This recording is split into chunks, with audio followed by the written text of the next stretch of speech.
Imagine waking up one morning and realizing your life savings can't even buy breakfast. This isn't a movie scene. This actually happened. In the early 1920s, in Germany, a retired school principal had done everything right. He saved for decades. He bought government bonds. He kept money in a respected bank. On paper, he was secure. But during hyperinflation, the value of his money collapsed so fast that by the time he went to the market, his savings were barely enough for a loaf of bread. At the same time, a small farmer outside the city, someone with no education in finance, no stocks, no bonds, no smart investments, was doing better than ever. Why? Because he had land, he had crops, he had things people actually needed. Same country, same crisis, same year, completely different outcomes. The difference wasn't intelligence, it wasn't luck, it wasn't timing, it was what they owned. Today, many people think this kind of thing is ancient history, that it can't happen in modern, advanced economies. But here's a fact that should make you uncomfortable. Every single fiat currency ever created has either collapsed or lost most of its purchasing power over time. The US dollar has lost more than 95% of its purchasing power since the early 1900s. The British pound, the French franc, the German mark, the Italian lira, same story. Some died suddenly, some died slowly, but the direction was always the same. So the real question isn't, will money ever lose value? History already answered that. The real question is, when money struggles, what actually survives? Because across thousands of years of recorded history, the same types of assets keep showing up on the winning side of every major crisis. Let's talk about the first one. First, productive land. Not land as a number on a screen, not land as a speculative bet, real productive land. Land that grows food, land that holds resources, land that sits in important locations. When currencies collapse, people don't stop eating, they don't stop needing shelter, they don't stop needing energy or raw materials. In Weimar Germany, farmers who owned their land outright became powerful almost overnight.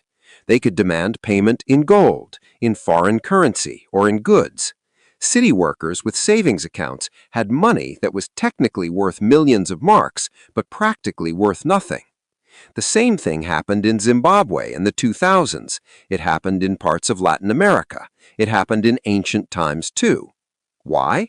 Because land produces real things that have value, no matter what the currency says.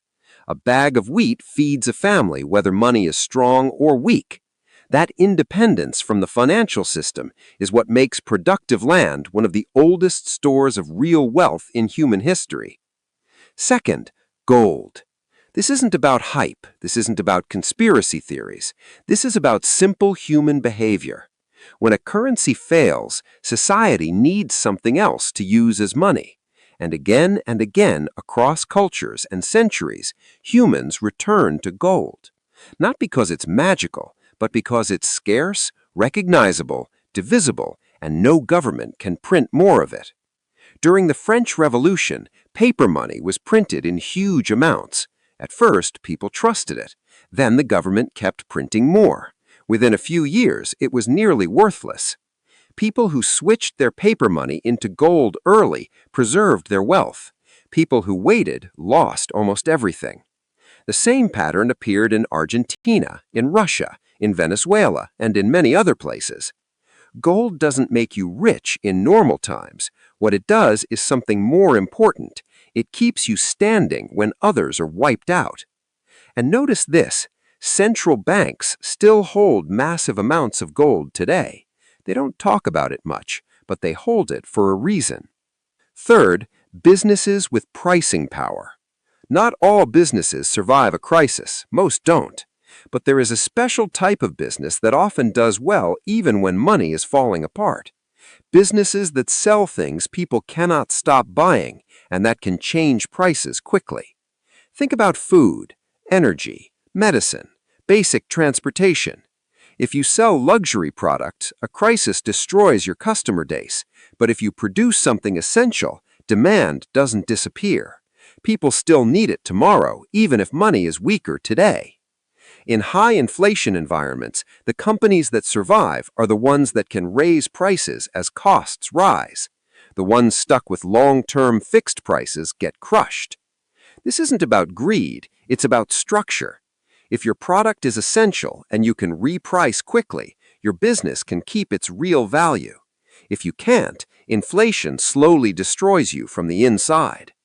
And this brings us to the next part, because there are more assets that history shows us again and again. Before we continue, a quick reminder. If you want deep history, money, and power explained simply, join our WhatsApp channel. Scan the QR code on screen and join us there. You'll get updates, new videos, and exclusive content straight on your phone. And if this is already making you think differently, hit like and subscribe. Let's continue with the fourth category that survives when money doesn't. Fourth, foreign currency and assets outside your local system. In almost every modern currency crisis, the same pattern appears. The wealthy move their money into foreign assets early.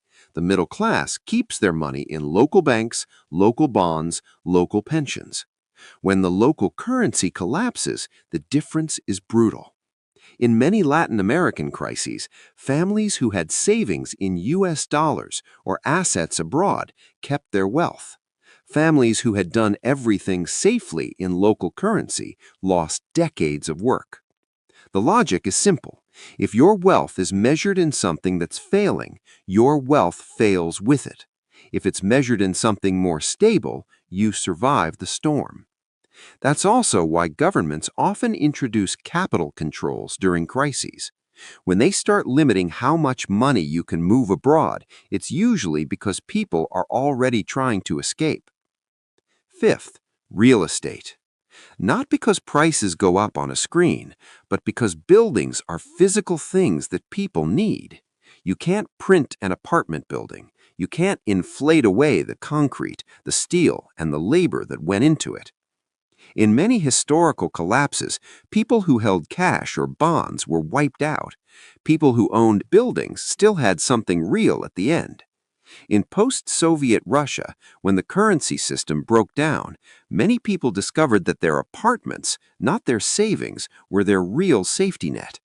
Currencies change, governments change, but people still need places to live. That's why real estate, especially in useful locations, often survives monetary chaos better than paper wealth. Sixth, skills. This one is often ignored, but it might be the most powerful. In every crisis, there are people who get destroyed financially, and there are people who get through relatively okay, not because of what they own, but because of what they can do. Doctors, electricians, mechanics, engineers, technicians, anyone with a skill that people need and that can be paid for in real time. When money breaks, economies move closer to barter, and in a barter-like world, the person who can fix your problem has enormous leverage. You can't inflate away someone's ability to repair machines, treat illness, or build things. You can't print more of a rare skill overnight. Skills don't show up on balance sheets, but historically, they have been one of the most reliable forms of personal survival. Now, let's put this together. Across thousands of years, from ancient empires to modern states, the same categories keep surviving monetary breakdowns. Productive land, gold, businesses with pricing power, foreign currency and external assets, real estate, and essential skills. And the same types of assets keep getting destroyed. Savings accounts, government bonds, pensions, fixed income promises, anything that depends entirely on a stable currency system.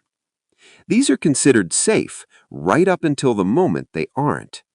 Here's the uncomfortable truth. Monetary stability is not the default state of history, it's the exception. Most currencies don't last forever. Some die slowly through inflation, some die suddenly through a crisis, but almost all of them eventually lose a huge part of their value.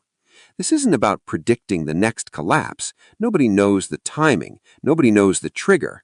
But the pattern of what survives and what doesn't has been repeating for thousands of years, and it has never changed. So the real question isn't, is a crisis coming? The real question is, if something breaks, what do I actually own? Because when systems change, it won't matter what you believed, it will matter what you held. Before you go, one more quick reminder. If you want updates like this, deep history and simple explanations straight on your phone, join our WhatsApp channel. Scan the QR code on screen and join us there. You'll get new videos, important updates, and exclusive content.